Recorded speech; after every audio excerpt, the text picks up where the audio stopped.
বকর ওমর উসমান আলীর সঙ্গী কেমন, কেন গো দুই নয়নে রসূল পাক, দুই নয়নে লে পাক, দুই নয়নে রসূল পাক দেখিলে কেমন হতো জন্ম আমার নবীর যুগে হলে।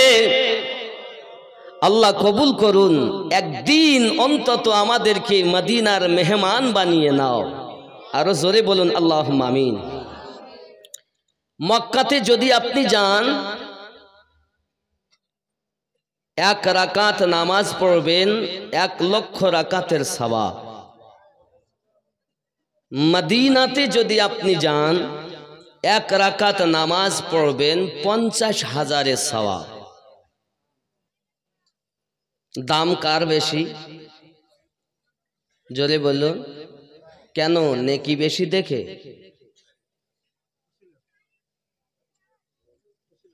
দাম কার বেশি, মক্কার না মদিনার? জোরে বলুন। মদিনার। কিন্তু সওয়াব যেখানে কম ওখানে যে বেশি। আশিক তোমরা এ দেখো না যে মদিনাতে সওয়াব কম তাই মদিনার দাম কম না, মক্কা শরীফ হয়েছে আমার হাবিবের কদমের বিনিময়। কাবা কিবলা হয়েছে রাসূলের ওসিলায়। মদিনাতে সওয়াব কম বলে মদিনা ছাড়লো যারা, বরবাদ হলো তারা।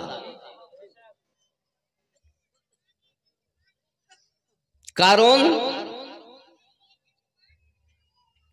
রব্বে করিম পবিত্র কোরআন সূরা নিসা আয়াত 64-তে ঘোষণা দেন,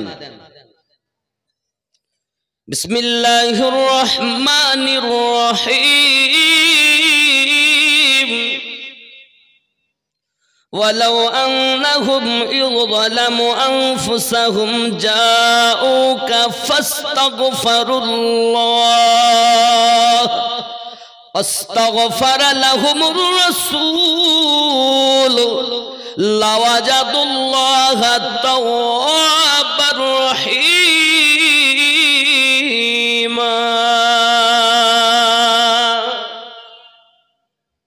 ওয়ালাউ আন্নাহুম ইযলামু अनफुसहुम जाओ, अगर कोई अपने नफ्स पर जुल्म कर ले, नफ्स আল্লাহ পাকের শ্রেষ্ঠ জীব আমরা, আল্লাহর যত মখলুকাত আছে তাদের মধ্যে শ্রেষ্ঠ আমরা। তো আমাদেরকে আল্লাহ 10টি জিনিস দিয়ে সৃষ্টি করেছেন। কয়টি? দুনিয়ার 5টি, আর আলামে আরো আর 5টি, আলামে খালকের 5টি, আলামে আরো আর 5টি।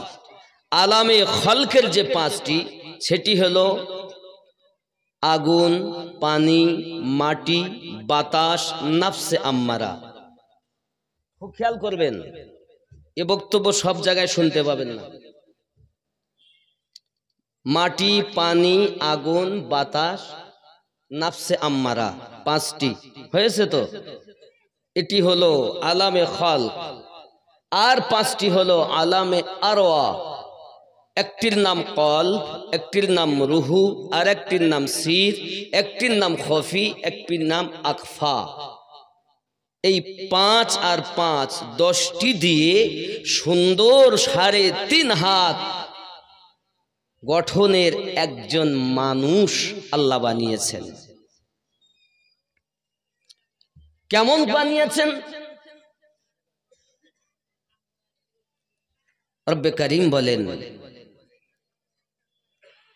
লাকাদ খালাকনাল ইনসানা ফি আহসানি তাকওয়ীম।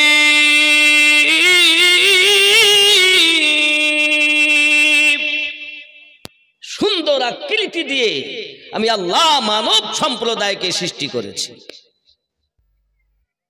এখন এই সুন্দর আকৃতি আল্লাহ দিয়েছেন, আরো সুন্দর হওয়ার জন্য ক্রিম ব্যবহার করি, সাবুন ব্যবহার করি, চেহারাতে আমরা কত কি ব্যবহার করি, করি কি করি না, করি কি করি না। কারণ কেউ মনে করছে আমাকে দেখবে, স্বামী মনে করছে বিবি দেখবে, বিবি মনে করছে স্বামী দেখবে, মানুষেরা আমাকে দেখবে, তাহলে মুখে আমাকে কত রকমের ক্রিম ব্যবহার করতে হয়। আয় বাবা, মানুষ দেখবে চেহারা, তাতে যদি এত পরিষ্কার করতে হয়, আল্লাহ তো চেহারা দেখেন না, আল্লাহ দিল দেখেন, তাহলে এই দিলটাকে কত পরিষ্কার করতে হবে। একবার দিল পরিষ্কার করেছেন?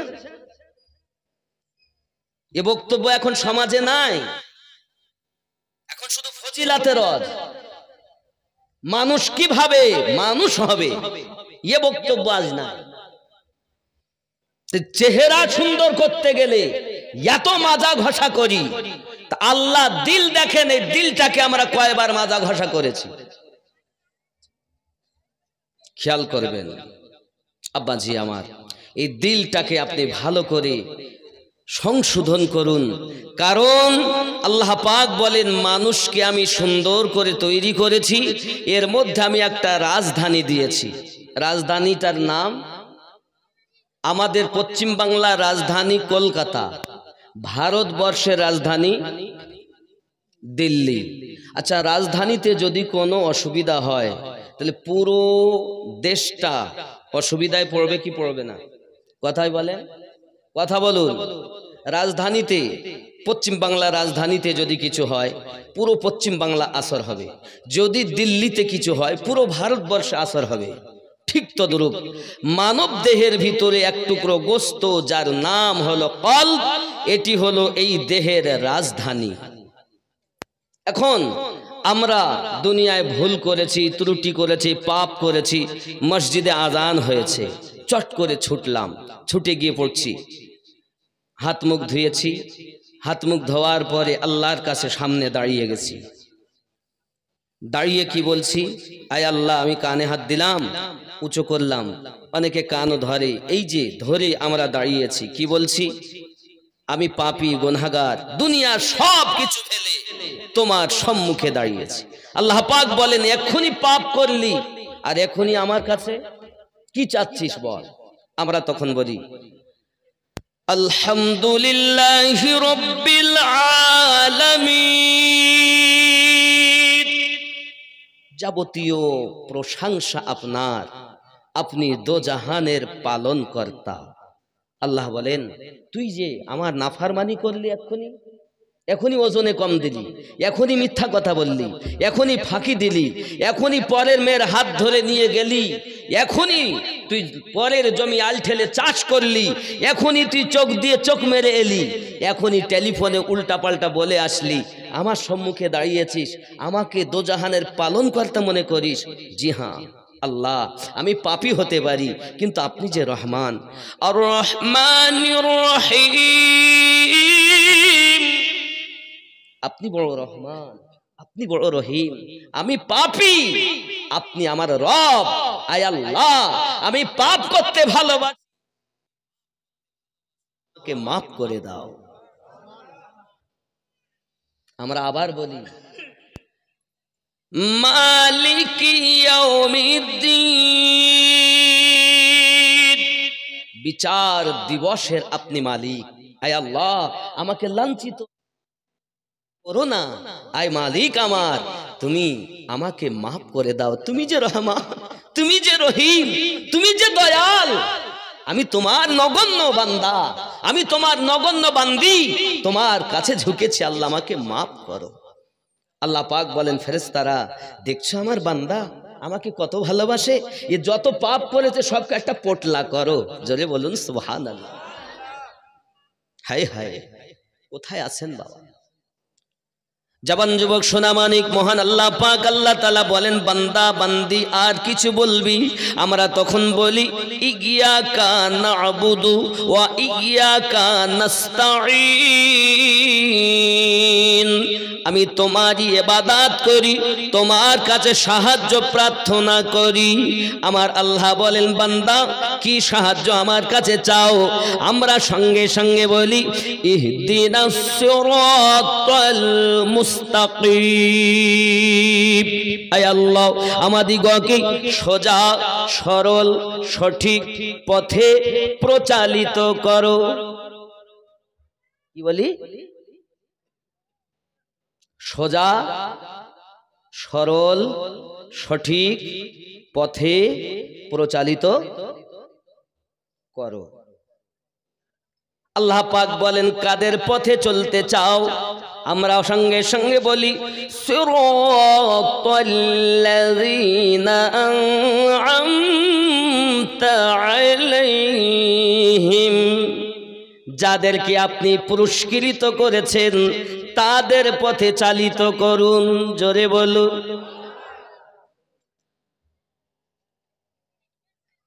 তাদের পথ ছাড়া অন্য পথে চলবে না। না না না না, গায়রিল মাগদুবি আলাইহিম ওয়ালাদ।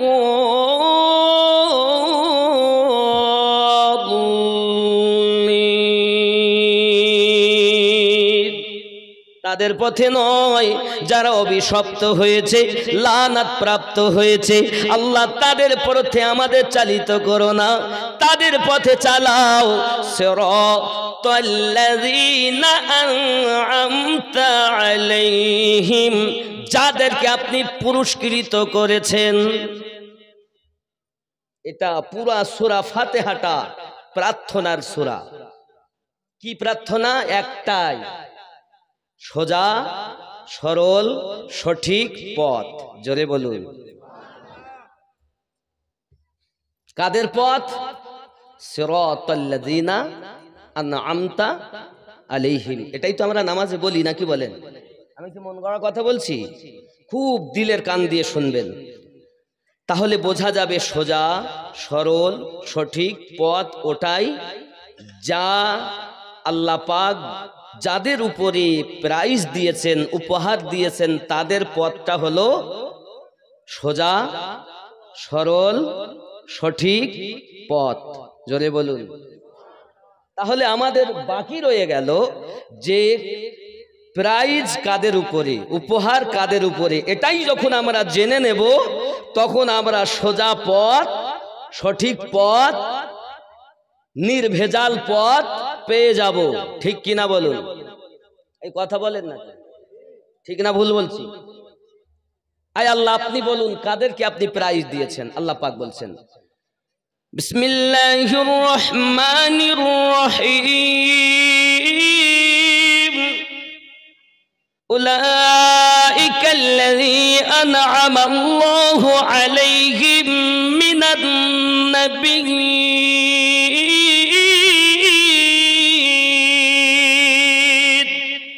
ওয়াস-সিদ্দীকীন ওয়াশ-শুহাদা'i ওয়াস-সালিহিন। কয় শ্রেণী? কয় শ্রেণী? ভালো করে বুঝেন। এক নাম্বার নবীন, তাদের উপরে আল্লাহর এনাম, এনাদের নবীনদের পথ সঠিক পথ, সিদ্দিকিনদের পথ সঠিক পথ, শুহাদাদের পথ সঠিক পথ, সালেহিনদের পথ সঠিক পথ। এর বাইরে সব জাহান্নামী পথ, এর বাইরে সব জাহান্নামী পথ। আমরা নামাজেই বলেছি ইহদিনাস সিরাতাল মুস্তাকিম। দুনিয়ার কোন মোল্লার কথা চলবে না, আল্লাহ ও রাসূলুল্লাহর কথা চলবে। ঠিক কিনা বলেন? আমরা মোল্লাতে বিশ্বাসী নই, আমরা রাসূলুল্লাহ ও আল্লাহতে বিশ্বাসী। আমার কথা বুঝতেছেন? তাহলে চার শ্রেণীতে বিভক্ত তারা, নবীন, সিদ্দিকিন। এখন আপনি আমি যদি মনে করি নবী দেখব কিন্তু পাবো না, আল্লাহ পাক কোরআনে বলছেন সূরা নিসাতে, যদি কেউ জানের প্রতি জুলুম করো তাহলে তোমরা আমার নবীর দরবারে চলে যাও। আমার নবীর দরবার আমি আল্লাহর দরবার। সূরা নিসা আয়াত 64 খোলো। আব্বাজি আমার সোনা মানিকেরা, আয় আল্লাহ পাক নবী পাকের দরবারে গেলে কি হবে? আমার আল্লাহ পাক আল্লাহ তাআলা বলছেন জাউকা ফাস্তাগফিরুল্লাহ, যাওয়ার পরে আমি আল্লাহর কাছে ক্ষমা ভিক্ষা চাইবে, ওয়াস্তাগফারা লাহুমুর রাসূল, আর আমার নবী তোমাদের পক্ষ থেকে আমি আল্লাহ পাকের কাছে সুপারিশ করবে। লাওয়াজাদুল্লাহ তাওয়াবার রহিমা, আমি আল্লাহ পাক তোমার তওবা কবুল করব, রহমত বর্ষণ করতে থাকবো। বোঝা গেল রব্বে করিম মাফ দিবেন, রাসূলে পাকের ওসিলাতে দেবেন। ওয়াস্তাগফারা লাহুমুর রাসূল, তোমাদের পক্ষ থেকে নবী যখন আমার কাছে সুপারিশ করবে আমি আল্লাহ তোমাকে মাফ দিয়ে দেব। আরো জোরে বলো। এখন যদি কেউ বলে মদিনায় যাব না, মক্কা থেকে আমার কাজ শেষ, এই যুবকেরা মক্কাতে 1 লক্ষ রাকাতের সওয়াব হলে কি হবে? 1 রাকাতের পরিবর্তে 1 লক্ষ পাবো। মক্কাতে হলে কি হবে? মক্কা থেকে মদিনার দাম আল্লাহর কাছে বেশি। দুনিয়ার কোন মোল্লার কথা বলিনি, আল্লাহ পাক বলেছেন হাবিবি তুমি আমার আমি তোমার, তুমি রাজি আমি আল্লাহ রাজি। এখন আল্লাহ পেতে গেলে রাসূলুল্লাহর প্রয়োজন। সূরা আল ইমরান আয়াত নাম্বার 31 আল্লাহ পাক আল্লাহ তাআলা বলেন হাবিব আপনি বলে দিন, কেউ যদি আমি আল্লাহকে পেতে চায়, প্রেম করতে চায়, কুল বলে দিন ইন কুনতুম তুহিব্বুনাল্লাহ, আমি আল্লাহকে যদি কেউ প্রেম করতে চায়, ভালোবাসতে চায়, ফাত্তাবিউনি, তারা যেন আপনার ইত্তেবা করে। আয় আল্লাহ যদি ইত্তেবা করি নবীর তাহলে কি হবে? আমার আল্লাহ পাক আল্লাহ তাআলা বলেন ফাত্তাবিউনি ইউহিব্বুকুমুল্লাহ, আমার নবীর ইত্তেবা করবে আমি আল্লাহ ভালোবাসবো। শুধু কি ভালোবাসবে বলেন না, তাহলে কি করবে? আমার আল্লাহ পাক বলেন ইউহিব্বুকুমুল্লাহ, আর কি করবেন? আমার আল্লাহ পাক বলেন আমি তার জীবনের গুনাহ ওয়া ইয়াগফিরু লাকুম যুনুবাকুম, আমি আল্লাহ পাক তার জীবনের গুনাহ মাফ দেব। আর কি করবেন? আমার আল্লাহ পাক বলেন শুধু মাফ দেব না, আল্লাহু গফুরুর রহিম, আমি আল্লাহ তার উপরে বর্ষণ দয়া করতে থাকব। আমার নবীর ইত্তেবা করলে 3টি প্রাইজ। একটি হলো আল্লাহর প্রেম পাওয়া যাবে, 2 নাম্বার জীবনের গুনাহ মাফ হবে, 3 নাম্বার আমার আল্লাহ পাক রহমত বর্ষণ করতে থাকবে। জোরে বলুন। আয় আমার সোনা মানিকেরা, পৃথিবীর সরজমিনে আল্লাহ পাক যখন অর্ডার দিলেন আমার হাবিব আপনি ইসলামকে প্রচার করুন, ইসলামকে প্রচার করুন, 40 বছর বয়সে আমার আপনার নবী সাল্লাল্লাহু আলাইহি ওয়াসাল্লাম আল্লাহ পাকের অর্ডার পাওয়ার পরে প্রথম আপনাকে না বললেন আপনারা পড়ুন, সাক্ষী দেন লা ইলাহা ইল্লাল্লাহ, নেই কোনো রব, নেই কোনো ইবাদতের উপযুক্ত আল্লাহ ছাড়া, মুহাম্মাদুর রাসূলুল্লাহ সাল্লাল্লাহু আলাইহি ওয়াসাল্লাম, আর মুহাম্মদ সাল্লাল্লাহু আলাইহি ওয়াসাল্লাম হলেন তার প্রিয় রাসূল ও বান্দা। জোরে বলুন। যখন তুমি এবার 360টি মূর্তি বার করে দিয়ে আমি নবীর কথা মেনে নিয়ে এক আল্লাহ পেয়েছো, এখন তুমি ইমানদার হয়ে গেছো। এখন তোমার জন্য প্রথম কাজ হলো ওয়া ইকামিস সালাহ, নামাজ কায়েম করো, ওয়া ইতাইজ যাকাত, যাকাত প্রদান করো, ওয়াল হজ, এবং হজ করো, ওয়া সাওমি রমাদান, এবং রমজানের রোজা রাখো। জোরে বলো। যুবকরা আমার রাসূল পাক সাল্লাল্লাহু আলাইহি ওয়াসাল্লাম যখন এক আল্লাহ পাকের ওয়াহদানিয়াত প্রচার করতে আরম্ভ করেছেন, মক্কার বড় বড় দুশমনেরা Abu Jahl, Utba, Shaiba, Utaiba, Abu Sufyan আমার নবী পাকের প্রতি অত্যাচার আরম্ভ করে দিয়েছেন। দয়াল নবী মক্কার কাবা ঘরের নিকট আল্লাহ পাকের কোরআন মাজিদ তেলাওয়াত করে করে শোনাচ্ছেন। আর রাসূল পাকের বাণী শুনে, আল্লাহর কালাম শুনে মানুষেরা বেধর্ম থেকে ইসলাম ধর্ম গ্রহণ করে। যুবক আমার, আল্লাহ পাকের কোরআন আজ আমাদের ঘরে তেলাওয়াত হয় না। সিনেমা তো দেখি, সিরিয়াল তো দেখি, আল্লাহর কোরআন আমাদের ঘরে তেলাওয়াত হয় না বাবা। ও আমার সোনামানিকেরা, মক্কার মানুষ আমার নবী পাক সাল্লাল্লাহু আলাইহি ওয়াসাল্লামের কথা সহ্য করতে পারেন না বাবা। প্রিয় নবী সাল্লাল্লাহু আলাইহি ওয়াসাল্লাম মক্কার খানায় কাবার বারান্দাতে যখন নসিহত করে মানুষকে উপদেশ দিচ্ছেন, এক আল্লাহকে মেনে নাও, এক আল্লাহকে তোমরা জেনে নাও। ওই আল্লাহ পাক আমাদের সৃষ্টি করেছেন, আল্লাহ ছাড়া আর কেউ নাই। এমন সময়তে মক্কার মানুষ বড় রেগে গেল বাবা। তার ভিতরে বড় জালিম, নাম তার আবু জাহেল আমার নবী পাক সাল্লাল্লাহু আলাইহি সাল্লামের জামার কলোয়ারখানা ধরে খানায় কাবার দেওয়ালের সঙ্গে মাথাটা ঠুকে দিয়েছে। এ দয়াল বাবা, আমার নবী পাকের পেশানি ফেটে যায়, পেশানি মোবারক থেকে রক্তর ফোঁটা আপনার জমিনে পড়তে লেগেছে। প্রিয় রাসূল কোনো কথাই না বলে সঙ্গে সঙ্গে ঘরে চলে গেলেন বাবা। মক্কার খানায় কাবার পরে মাকামে ইব্রাহিম আপনি দেখতে পাবেন, এখন যাবেন তো দেখবেন। খানায় কাবার পরে মাকামে ইব্রাহিম, মাকামে ইব্রাহিমের পরে জমজম কমের কূপ, জমজমের কূপের নল, ওই কূপের আপনার নলের পরে দেখতে পাবেন সাফা এবং মারওয়া পাহাড়, ওই পাহাড়ের পরে দেখবেন আবু জাহেলের বাড়ি হাম্মাম খানা, ওই হাম্মাম খানার অপোজিটে একটি হলুদ রঙের ঘর। এটাই হলো আমার নবী পাকের জন্মভূমি, এটাই আমার নবীর জন্মভূমি। ওই জন্মভূমির পিছনে যে পাহাড়টি, এই পাহাড়টির নাম হলো সাবা পাহাড়। এই পাহাড়ে উঠে আমার নবী সর্বপ্রথম এক আল্লাহর ওয়াহদানিয়াত প্রচার করেছিলেন। এই পাহাড়ে উঠে সর্বপ্রথম। এই যুবকেরা আমার, তাই তো আমি বলি দিনী কত আলোচনায় থাকতাম আমি অধম, সামনে রাসূল পাক হতেন, পাশে সাহাবাগণ। সুবহানাল্লাহ। আজ আমি বক্তব্য রাখছি, আপনারা শুনছেন। আর ওই সময় যদি জন্ম হতো, নবী বক্তব্য রাখতেন আর আমরা শুনতাম।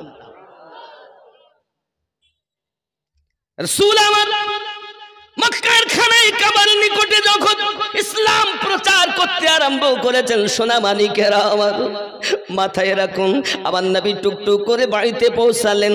আম্মা খাদিজাতুল কুবরা সালামুল্লাহি আলাইহা, আম্মা জান আমার রাসূল পাকের যখন পেশানি থেকে রক্ত ঝরতেছে, সঙ্গে সঙ্গে উনি আর কোনো কাপড় চোপড় পেলেন না, এমন কোনো জিনিস পেলেন না যাহা দিয়ে আপনার কিনা মাথা ব্যান্ডেড করে দিবেন। উনি মাথা তো ব্যান্ডেড করতে পারলেন না বাবা, মাথা তো ব্যান্ডেড করতে উনি পারলেন না, কিন্তু করলেন কি জানেন? হযরতে আম্মা জান খাদিজাতুল কুবরা সালামুল্লাহি আলাইহা আমার রাসূল পাক সাল্লাল্লাহু আলাইহি ওয়াসাল্লাম এই রক্ত মোবারক ঝরা সইতে পারছেন না, নিজের বাড়িতে কোনো কাপড় নাই। ও মলবি টোলার জননী মা খালাও, শুনে নেন, রাতের বেলা মক্কা নগরের সর্বশ্রেষ্ঠ ধনী মহিলা আম্মা খাদিজাতুল কুবরা রাদিয়াল্লাহু তাআলা আনহা ঘরে এমন বাড়তি কাপড় নাই যে কাপড়টি ছুঁয়ে আমার নবী পাকের মাথায় ব্যান্ডেড করে দেবে। একবার কি চিন্তা করেছেন আমার নবীর জন্য তিনি কত কুরবানি দিয়েছে? তাই তো গজলে বলে, দেখিয়া আপনার মোজেজা এ ভাগ্যবতী বিবি খাদিজা, দেখিয়া আপনার মোজেজা ভাগ্যবতী বিবি খাদিজা, সঁপে দিল জীবন আর যৌবন। দয়াল নবী মায়ার নবী গো, আপনি আমার জীবনের জীবন। আম্মা জান বেকারার হয়ে গেছে, করি আমি কি করি? নিজের ওড়না একটি কানা ছিঁড়ে নিলেন, নেওয়ার পরে আমার নবী পাকের পেশানিতে ব্যান্ডেড করে দিলেন। আমার দয়াল নবী সাল্লাল্লাহু আলাইহি ওয়াসাল্লাম এমনি করে আপনার কিনা ঘরের ভিতরেই রয়েছেন। এখন দুশমনের দলেরা ঘরের বাইরে আপনার উটের পচা নাড়ি ভুঁড়িগুলো আপনার ঘরের বাইরে রেখে গিয়েছেন। আবু জাহেলের দলের লোকেরা রেখে গিয়েছি, আব্বা এত দুর্গন্ধ, ওই দুর্গন্ধতে ঘরের ভিতরে থাকা যায় না। আমার দয়াল নবীজি বাইরে এসে নিজের হাত মোবারক দিয়ে নোংরাগুলো পরিষ্কার করে দিয়েছেন। দেওয়ার পরে মহান আল্লাহ পাকের দরবারে হাত উঠিয়ে ফরিয়াদ করেন, মালিক আমার উম্মত চিনতে পারে না, তুমি তাদেরকে মাফ করে দাও। এরকম দয়াল নবী কি দুনিয়াতে আর হবে? হে বাবা, আর কি পাওয়া যাবে? তাহলে এমন নবী যখন আমরা পেয়েছি, গর্ব করি, ফখর করি। আমাদের নবী শ্রেষ্ঠ নবী, ওই নবীর উম্মত হয়ে আমরাও শ্রেষ্ঠ হয়েছি। ওই রাসূলকে যত ভালোবাসা যাবে, আমার আল্লাহ তত রহমত বর্ষণ করি যাবে। রাগ করছেন কথা? ইসলামের প্রাথমিক যুগ বড় কষ্ট বাবা। আমার দয়াল নবী মুস্তাফা কখনো বদদুয়া করেননি, সদা সর্বদা আল্লাহ পাকের কাছে আমাদের জন্যই দোয়া করেছেন বাবা। আমার নবী তেলাওয়াত আবার শুরু করেছেন খানায় কাবার কাছে এসে। এমন সময়তে রাসূল পাক সাল্লাল্লাহু আলাইহি ওয়াসাল্লামের বাণী শুনে বাবা, এক ইহুদি তার একটি বালক ছেলে 6 থেকে 8 বছর তার বয়স হবে। ওই ছেলেটি আমার নবী পাকের তেলাওয়াতে কোরআন শুনে আর আমার নবী পাকে জিয়ারত করে। এত সুন্দর তেলাওয়াত, যত শুনে তত ভালো লাগে, আমার নবীর প্রেমে পড়ে যায়। প্রেম প্রেম প্রেমে যখন পড়ে গেল, বাপ জিজ্ঞাসা করে, খোকা তুই কোথায় যাস? বলে রাসূল তেলাওয়াত করেন, আমার ভালো লাগে। তার কথা দুনিয়ার কোন কবির কাব্য নয়, সাহিত্যিক নয়, এমন বাণী আমার পিতা আপনি যদি শোনেন আপনিও মুগ্ধ হয়ে যাবেন। বুঝতে পেরেছি তোকে মুহাম্মদ সাল্লাল্লাহু আলাইহি সাল্লাম জাদু করেছে, জাদু করে ফেলেছে। জোরে বলুন নাউজুবিল্লাহ। আমাদের নবী কি জাদু কর? হ্যাঁ। কেউ বলে নবী জাদু করেছে, আমি বলি হ্যাঁ নবী তলোয়ার চালিয়েছে, আমি বলি হ্যাঁ চালিয়েছে। কিসের তলোয়ার? প্রেমের তলোয়ার। কিসের জাদু? প্রেমের জাদু। জোরে বলে কার প্রেম? আল্লাহ ও রাসূলের প্রেম। তুমি দুনিয়ার তলোয়ার ভেবো না, ইশকের তলোয়ার রাসূল চালিয়েছে। যত ইশকের আব্বাজি আমার সোনা মানিকের পিতা বলে আজ যাওয়া হবে না মক্কার খানায় কাবার নিকটে, এখন তুমি বাড়িতে থাকবে। ছেলে তো বলে পিতা সম্ভব নয়, এখন তার পায়ে ছিকল দিয়ে বাড়িতে আপনার কিনা বেঁধে রেখেছে। ছেলেটা আর মক্কায় আমার নবীর কোরআন মাজিদ তেলাওয়াত শুনতে যেতে পারে না। এই আমার জবাব, আমার জওয়ান যুবকেরা, আপনাদের কাছে আমি অনুরোধ করব বাবা, আমার রাসূল পাকের তেলাওয়াতে কোরআন মাজিদ কত সুন্দর ছিল। আজ আমাদের ঘরে কেন এত আল্লাহ পাকে গজব দান করে? একমাত্র আমরা আল্লাহ পাকের কোরআন মাজিদ ছেড়ে দিয়েছি। বন্ধুরে আমার, চলুন না কেন দেখি। এখন ছেলেটি মাকে বলে, মা আমাকে একটু ছেড়ে দাও না, আমি রাসূল পাকের দিদার করব। জোরে বলো কার দিদার? নবীর। আব্বাজি আমার এই কথা যখন বলতেছেন, এমন সব মা বলে যাওয়া সম্ভবপর হবে না, বেঁধে রেখেছি, তুমি মুস্তাফা ছেড়ে দাও। কারণ আমরা হলাম এই মক্কা নগরীর ধনী, আমাদের তেলাওয়াত, আমাদের ধর্ম আলাদা, তাদের ধর্ম আলাদা। এখন যাওয়া যাবে না বাবাজি। এমনি করে আপনার কিনা দেখা গেল এই আপনার ঘটনাটা ঘটতেছে আস্তে আস্তে করে। আমার নবী পাক সাল্লাল্লাহু আলাইহি ওয়াসাল্লাম যখন মক্কা থেকে মদিনায় আপনার রওনা দিয়েছেন বাবা, মদিনাতুল মুনাওয়ারায় যখন নবী গেছেন, নবী পাকের বাণী শুনে ওই 6 থেকে 8 বছরের বালক প্রেমে পড়ে পাগলের মতো হয়ে আছে বাবা। এমনি করে খাওয়া দাওয়া বন্ধ করে দিয়েছে। মা যদি খেতে দেন খায় না, মা যদি আপনার কিনা পানি দেয় পান করে নাও, খাবার দেয় খাওয়া দাওয়া বন্ধ করে দিয়েছে। আব্বা আমার খাওয়া ভালো লাগে না, নবী ভালো লাগে। ছোট্ট বালকের প্রেম কেমন? আমরা সুন্নিরা এর জন্য তো দরুদ পড়ি, সালাম পড়ি, কারণ আমাদের দরুদ ও সালামে বড় মজা লাগে।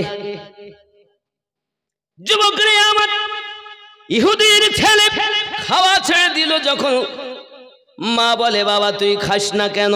ভালো লাগে না। বাপ বলে খাস না কেন? ভালো লাগে না। কোনো খাবার আমার ভিতরে ঢোকে না, আমার মন চায় শুধু নবী নবী। জোরে বল। দয়ার নবীর মোহাব্বত এমন হয়ে গেল তার কলবে, তার দিলে। হে বাবাজি আমার, আস্তে আস্তে ক্লান্ত হয়ে গেল। বাপ ডাক্তার দেখাতে আরম্ভ করেছি, কবিরাজ দেখাতে আরম্ভ করেছি, দেখো ট্রিটমেন্ট শুরু করেছি। বাবা ট্রিটমেন্ট করে কোনো কাজ হয় না, কোনো রকম কোনো লাভ হয় না। এখন কোনো রকম কোনো কাজ যখন হয় না, দিন দিন ছেলেটা আরো ক্লান্ত হয়ে গেল। বাবা একটি মাত্র ছেলে, বাপ বড় ধনী মানুষ, তার সমাজে একটা নাম যশ রয়েছে। বাবা এখন ছেলে যদি মারা যায়, তাদের দ্বিতীয় কোনো সন্তান নাই, তাই তারা ডাক্তার কবিরাজ করে, কোনো রকম কোনো কাজ যখন হচ্ছে না, আব্বা আমার ছেলেটি বলে পিতা আমার খাওয়া ভালো লাগে না, এমনকি জবান বন্ধ হয়ে গেল। বাপ বলে বাবারে তোর শেষ ইচ্ছাটা বল, জানি আমি তুই মারা যাবি, বাঁচবি না দুনিয়ায়, তবে বল তোর শেষ ইচ্ছা কি? ছেলেটি বলতেছে পিতা গো, আমার শেষ ইচ্ছা যদি পূর্ণ করে দেন তাহলে আপনার কদমে আরজি রাখি, মরণের আগে একটি মাত্র আশা, আমার দয়াল নবীর সঙ্গে দিদার করাইয়া দেয়। জীবনে হবে কি তোমার দিদার, ইয়া রাসূলুল্লাহ,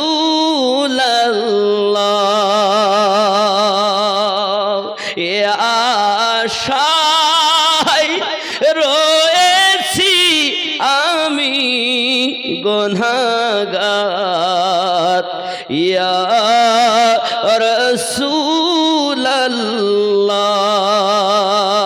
জীবনে হবে কি তোমার দিদার, ইয়া রাসূলুল্লাহ। জোরে বলুন। জাহানে যেদিকে তাকাই দরুদি, আর তো কেহ নাই, জানি যে তুমি রহমতের ভান্ডার, ইয়া রাসূলুল্লাহ। জোরে বলো। হে মরণের কালে যেন পাই শুধু তোমার কদম তলে ঠাই, এ আশায় রয়েছি আমি গুনাহগার, ইয়া রাসূলুল্লাহ। জীবনে পাবো কি তোমার দিদার, ইয়া রাসূলুল্লাহ। আল্লাহুম্মা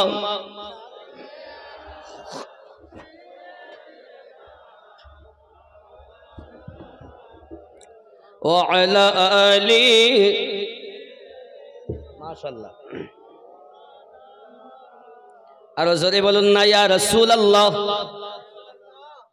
বাপ দেখে ছেলে তো আশায় নবীর দিদার করবে, তো শেষ ইচ্ছা তো ওয়াদা করেছি আমি পূর্ণ করব। এখন একজনকে পাঠিয়েছে, যাইয়া খবর দাও মোস্তাফাকে যে ছোট আশিক আছে যে মরণ উপন্ন ভাব একবার দেখতে চায়। আমার রসুল বলেন সাহাবী রসুল কেরামকে চলো যাই। ছোট্ট আশিকের দেখা করতে আমার দয়াল নবী যাচ্ছেন। সুবহানাল্লাহ। আপনি যদি আশিক হতে পারেন তা আমার রসুল আপনার ভাঙা ঘরে এসে দিদার দান করবে। আপনি তো আশিকই হতে পারেন, আপনি তো প্রেমী হতে পারেন না। আপনি মুখে নবী নবী করছেন, আসলে আপনার ভিতরে রসুলের কোনো আদর্শ নাই। মিথ্যা আপনার মধ্যে, সুদ আপনার মধ্যে, এমন পাপ নাই যাহা আমাদের মধ্যে নাই। তাহলে আমরা কেমন করে দাবি করি যে আমরা নবীর উম্মাত, আমরা আল্লাহর বান্দা বান্দি? বান্দার কাজ তো দাসী, দাস এবং দাসত্ব করা, নাকি? বান্দা অর্থ দাস, সে করবে দাসত্ব। আমরা কি দাসত্ব করি? করি? লোক দেখাই, হ্যাঁ বিশাল করি। আব্বাজি আমার দয়ার রসুল টুকটুক টুকটুক করে সাহাবায়ে রসুলদেরকে নিয়ে রওনা দিয়েছেন। যেই না রওনা দিয়ে গেছেন, এমনি সমাতে আপনার ইহুদি হলো আমার নবীজিকে আপনার সম্মান করে বাড়িতে নিয়েছেন। জোরে বলো নবী আমার যেই না ইহুদির ঘরে প্রবেশ করেছেন, এই যুবকেরা প্রবেশ করার পরই দেখা গেল ওই ছোট্ট আশিক উঠে আপনাকে না বসতে পারে না, চোখ মেলতে পারে না। পিতা তার কানের কাছে যাইয়া বলছে, বেটা রে দেখো যার আশিক তুমি, তোমার মাসুক এসে গেছে। যেই কথাটুকু পিতা বলেছেন, সঙ্গে সঙ্গে বেটা চোখ দুটি খুলে যেন মরা দেখে জীবন পেয়ে গেল। আমার নবীজিকে যেই না দেখেছেন উঠে দাঁড়িয়ে গেছেন, ইয়া রাসূলুল্লাহ সাল্লাল্লাহু আলাইহি ওয়াসাল্লাম, হুজুর আমাকে maaf করবেন, হুজুর আমাকে ক্ষমা করবেন, হুজুর আমি হয়তো আর বাঁচব না, আমি আপনার ছাড়া আমাকে কিছু ভালো লাগে না, আমি আপনার প্রেমিক, আমি আপনার পাগল, হুজুর আপনার ছাড়া আমার ভালো লাগে না, আমি বাঁচব না, আমার উপায় কি হবে? আমার দয়াল নবী বলেন, জলদি করে পড়ে নাও লা ইলাহা ইল্লাল্লাহু মুহাম্মাদুর রাসূলুল্লাহ। সাবিরে আর কাঁদতে হবে না, আমি নবী এই দুনিয়া থেকে আখিরাত পর্যন্ত তোমার জামিন হয়ে গেলাম। এ যুবকের আমার দয়াল নবী যদি জামিন হয়ে যান, তাহলে তার হালাত কি হবে, তার অবস্থা কি হবে? আব্বাজি আমার প্রিয় রাসূল সাল্লাল্লাহু আলাইহি ওয়াসাল্লাম এই কথাটি বলেছেন, আর ছেলেটি আপনার কিনা বসে থাকতে আবার শুয়ে যায়। এমনি সমাতে আপনার কিনা রাসূলে পাক সাল্লাল্লাহু আলাইহি ওয়াসাল্লাম ইহুদির বাড়ি থাকাকালীনে ওই ছোট্ট ছেলেটি আপনার দুনিয়া থেকে মৃত্যুবরণ করে। ইন্না লিল্লাহি ওয়া ইন্না ইলাইহি রাজিউন। ছোট্ট সাহাবী দুনিয়া থেকে যখন ইন্তেকাল করে গেছেন, বাপ দেখতেছে আমার রাসূলে পাককে ডেকে, একে আর আমরা কি করব? নিয়ে যান, আপনি নিয়ে যান। আমার দয়াল নবী বলেন, সাহাবী রাসূল আমার ছোট্ট আশিক, চলো তাকে নিয়ে চলে যাই। এখন আমার নবী পাক সাহাবী রাসূল সহ ছোট্ট আশিকের লাশ মোবারক মদিনাতুল মুনাওয়ারাতে নিয়ে এসেছেন। যদি বলুন সুবহানাল্লাহ। মদিনার বাজারে ঘোরাচ্ছেন, ইয়াশরিফ দেশে ঘোরাচ্ছেন, গলি গলি ঘোরাচ্ছেন। আমার রাসূল বলেন, ভালো করে তাকে ঘোরাও, মদিনার মানুষ যেন দেখে আমার ছোট্ট আশিকের জানাজা বড় ধুমধাম করে উঠবে। ছোট আশিক এর জানাজা বড় ধুমধাম করে উঠাতে হবে। আব্বাজি আমার তার জানাজাটা বড় আনন্দের সহিত সাহাবী রাসূল আপনার মদিনার গলিতে ঘোরাতে লেগেছেন। ঘোরাতে ঘোরাতে ঘোরাতে ঘোরাতে এমন অবস্থা হয়ে গেল, যখন আপনার নিয়ে গেছেন দাফন করার জন্য, আমার নবী পাক সাল্লাল্লাহু আলাইহি ওয়াসাল্লাম ডিঙি মেরে মেরে আপনার চলছেন, বারবার পাসিনা মোবারক নবী আমার মুছতেছেন। সাহাবী রাসূলের আরজি করছেন, হুজুর আপনি ডিঙি মেরে কেন চলতেছেন? ফাঁকা তো এত ময়দান, আপনি ডিঙি মেরে কেন চলতেছেন? বারবার কেন আপনি পাসিনা মোবারকা বুঝতেছেন? আমার নবী বলেন, সাহাবী রাসূল আপনারা দেখেন না আমি নবী যাহা দেখি, আপনারা শোনেন না আমি নবী যাহা শুনি। আমার এই ছোট্ট আশিকের জানাজাতে আল্লাহ পাক এত ফেরেশতা পাঠিয়ে দিয়েছেন যে আমি নবী সোজা করে পা ফেলতে পারি না।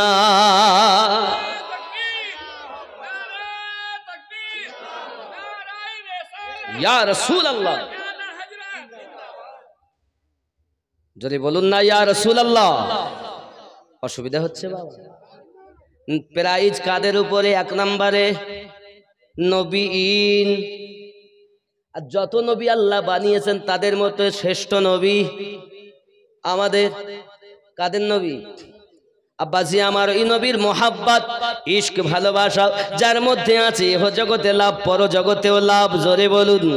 এখন ওই নবীর কথা শুনতে গেলে আল্লাহর ঘর মসজিদে যাবেন ইবাদত বান্দেগি করার জন্য। ওই মসজিদে যদি আপনি সুন্দর করে ইবাদত বান্দেগি করেন লাভ আছে। বাবাজি, পৃথিবীর সব থেকে খারাপ জায়গাটার নাম হলো বাজার, আর পৃথিবীর সব থেকে ভালো জায়গাটার নাম হলো মসজিদের ঘর, মসজিদ ঘর। এই মসজিদের ভিতরে যদি আপনি নফল ইবাদত করেন আলাদা সওয়াব, তেলাওয়াত করেন আলাদা সওয়াব, জিকির আজকার করেন আলাদা সওয়াব। হে বাবা, ফরজ ওয়াজিব সুন্নাত পড়েন আলাদা সওয়াব। যদি কিছুই না বলে উযু হালাতে যদি মসজিদে বসে থাকেন, প্রত্যেক নিঃশ্বাস প্রশ্বাসে 10টি করে নেকি। কিন্তু আল্লাহর ঘর মসজিদে জুমার ফরজে সালাম ফিরিয়েছে তো আর নাই, ফাঁকা। এখানে মনে এরকম হয় না? কি গো, হয় নাই? জুমার নামাজে সালাম ফিরানো হয়ে গেল আর মসজিদে ফাঁকা হয়ে গেল। অন্য জায়গায় অনেককে দেখা যায় দুয়া একটু করে নিয়েছে, নেওয়ার পর আর নাই, মসজিদের হাফ। আব্বাজি আমার, পৃথিবীর সরজমিনে এখানে হয় না? হয় না?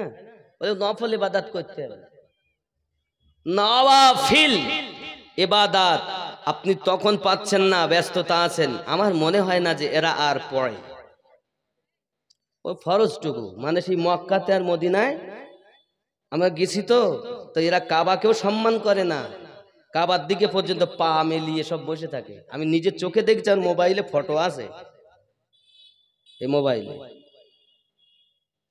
দালালি কথা বলছি। যে কাবার দিকে ফিরে আমরা নামাজ আদায় করি, তারা নামাজ তারাও আদায় করে, আদায় করার পর তারা খানায় কাবার দিকে ফিরে পা লম্বা করে কোরআন শরীফ পড়তে। আর কাবাকে আমরা ভারতবাসী, বাংলা ও পাকিস্তান, আমি দেখি এরা যা কাবাকে সম্মান করে, নবীকে সম্মান করে, অন্য কোন দেশের মানুষ তাহা করে না। জান্নাতে যদি যায় তো এরাই আগে যায়। আপনি মক্কার মানুষ মনে করছেন তাদের মতো বিয়াদব নাই, চোখে দেখা কথা। যুবক আমার, খানায় কাবার দিকে আমরা থুতু ফেলাকেও বিয়াদবি মনে করি নাকি? তাহলে থুতু ফেলা যদি বিয়াদবি হয়, তার পা যদি দেয় শার্ট করে, হ্যাঁ মশলা আছে। যদি বেটা অসুস্থ হয়, তার বসার মতো ক্ষমতা নাই, তাহলে পা বেকানোর মতো ক্ষমতা নাই, তাহলে কেবলার দিকে পা করে নামাজ আদায় করার হুকুম দেওয়া হয়েছে। কিন্তু সুস্থ হালাতে কোন ব্যক্তি কাবার দিকে পা করে নামাজ দৌড় মারছে, লোকটা আমি দেখছি, কিন্তু এসে বসে আছে কাবার দিকে পা দিয়ে তেলাওয়াত। এই বড় লম্বা দাড়ি, দাড়ি হলে কি হবে? মাথায় পাগড়ি থাকলে কি হবে? ইশক নাই, মোহাব্বত নাই, আদব নাই। মসজিদ নববী মদিনাতুল মুনাওয়ারাতে, সেখানেও গিয়ে দেখি লোক নামাজ পড়ার পর, আমরা তো আসরে যেতাম আর এশা পড়ে আসতাম, তো এর মধ্যে দেখি কত রকমের মানুষ। হে বাবাজি আমার, মদিনাতেও মসজিদ নববীর ভিতরে রাসূলে পাকের রওজার দিকে পা, একদম সোজা কাবার দিকে পা। তার মানে আমার নবীর রওজাও সামনে, কাবাও সামনে। এত বড় বিয়াদব